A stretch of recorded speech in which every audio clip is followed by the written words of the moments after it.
जो बच्चे सोच रहे होते हैं हमने बाहर जाके एमबीबीएस करना है, जैसा कि चाइना, रशिया, कजाकिस्तान, उज़्बेकिस्तान वगैरह में, तो वहाँ पे क्या कंडीशंस होती हैं? एमी स्टेट मेडिकल यूनिवर्सिटी कजाकिस्तान में 5th ईयर फाइनल ईयर का स्टूडेंट हूँ। एमबीबीएस की डिग्री होती है, ये वर्ल्ड वाइड ही एक महंगी डिग्री है। मेडिकल में कोई मेरा नहीं ख्याल कि कोई स्कॉलरशिप है। जो आपको ये स्कॉलरशिप कहता है, जो आपको लारा लगाता है, वो 99% झूठ है। वो चाइना में ऐसा है कि कुछ यूनिवर्सिटीज़ हैं जो कि होता एडमिशन वो प्राइवेट है, ठीक है।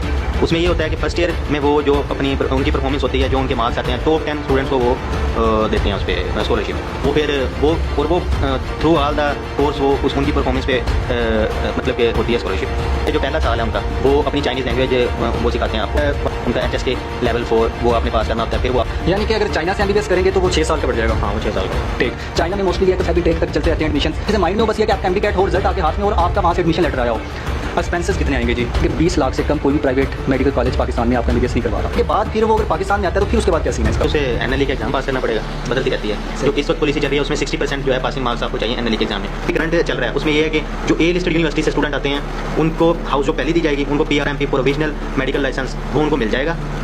ड्यूरिंग हाउस जॉब वो अपना NLE पास करें और उनका टाइम नहीं ज़ाया होगा। अगर आप एडमिशन लेना चाह रहे हैं ना, तो ये कोशिश कीजिएगा कि हमेशा A लिस्टेड यूनिवर्सिटीज में एडमिशन लीजिएगा। अगर आप किसी और यूनिवर्सिटी में जाएंगे फिर भी आपके हमारी फूड जो हलाल है यहाँ राम इस चीज़ में वो अवेलेबिलिटी होती है सारी वहाँ पे। देखिए, वो A लिस्ट में तब भी थी और आज भी है, ठीक है। तो उस वक्त बहुत सारे बच्चे A लिस्ट B लिस्ट होने की वजह से उन्होंने चाइना से माइग्रेशन ली, उन्होंने किर्गिस्तान से माइग्रेशन ली, कुछ को रशिया से भी आए। सिर्फ इसलिए गए तो हमारा जो एडमिशन था वो इसी लैंग्वेज में हुआ था। वो तो फिर साल गुजर गया, फिर वीज़ा रिन्यू होता है, वो सारा प्रोसीजर होता है। फिर हमें पता चला, फिर कंट्रैक्टर जो MD कैट आप लिए मस्ट है, ठीक है। तो कर चुके हैं कि कितने अरसे में टाइम में एमबीबीएस होता है। अगर चाइना में आप कर रहे हैं तो तकरीबन 6 साल लगते हैं, क्योंकि 1 साल होता है लैंग्वेज ईयर का और 5 साल आपके एमबीबीएस के। और अगर आप दूसरे कंट्रीज जैसे हम ऑफर कर रहे हैं इसमें कजाकिस्तान में, रशिया में और उज़्बेकिस्तान में, तो वहाँ पे आपके 5 साल लगते हैं, क्योंकि वहाँ पे टोटल एमबीबीएस के अगर 5 साल हैं तो ये बन जाएगा जी 12 5 60 तकरीबन 60-70 के नियर अबाउट चला जाता है। और अगर पाकिस्तान में देखा जाए तो जो प्राइवेट में अभी के टाइम चल रहा है तो उसमें 1 करोड़ 30 लाख तक तकरीबन एमबीबीएस हो रहा है। सिर्फ ये फीस है, उसकी बाकी जो एक्सपेंसेस हैं वो लग के तकरीबन 1.5 करोड़ तक कम जा रहा है 5 साल का। एक वो IMAT का टेस्ट होता है, उसके थ्रू कुछ स्कॉलरशिप्स होती हैं, वो चीज़ है। उसके बारे में डिटेल्स वगैरह आप देख लीजिएगा। आपकी परफॉर्मेंस की बेस के ऊपर फिर कुछ स्कॉलरशिप्स होती हैं जो कि आपको प्रोवाइड की जाती हैं। इसके अलावा कोई स्कॉलरशिप्स नहीं होती।